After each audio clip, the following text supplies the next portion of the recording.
Working on video editing in Premiere Pro and dealing with PPR project files, these contain your timeline edits and references to media assets. I'm Evan Brooks, Certified Support Engineer, and I'll show you how to open these Adobe Premiere Pro project files.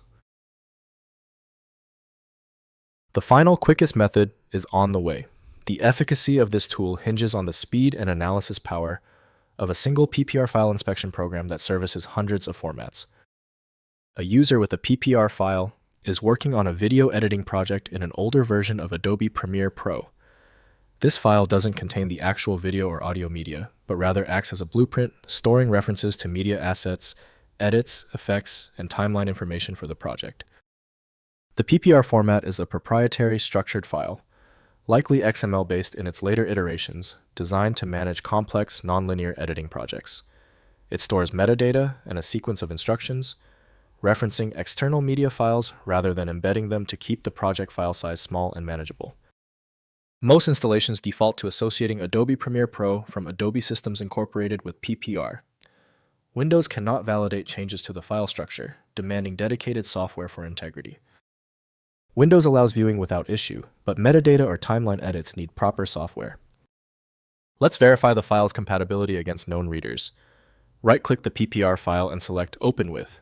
Test Adobe Premiere Pro if it appears. If not, choose another program.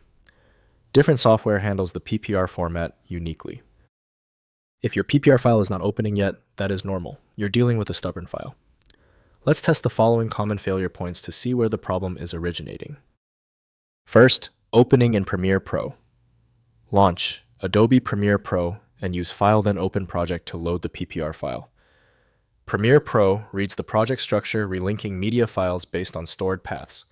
If media files have moved, use the Link Media dialog to point to current locations, restoring the timeline with full clip availability for continued editing. Next, converting to PRPROJ.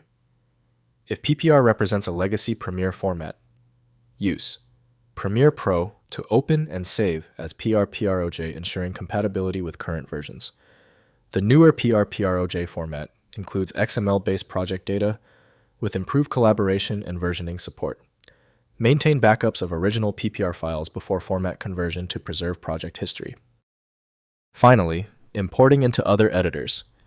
Export the project from Premiere Pro as XML or AAF format for import into DaVinci Resolve Final Cut Pro or Avid Media Composer. These exchange formats translate timeline structure and basic effects to alternative editing platforms. Some manual recreation of advanced effects may be needed since cross-application compatibility is limited. If compatibility checks failed, it is likely because the file extension name is shared by different developers for unrelated formats, causing your PC to use the wrong reading language. Instead of relying on a label that might be incorrect, you can use a tool that employs smart recognition to try and find a match based on the actual data inside. Since the manual approaches didn't work for the file, the smart move is to use File Magic, which provides the one-click solution you need. Available at filemagic.com. Thank you for being a subscriber. If you're new here, tap that button for more specific file format guides.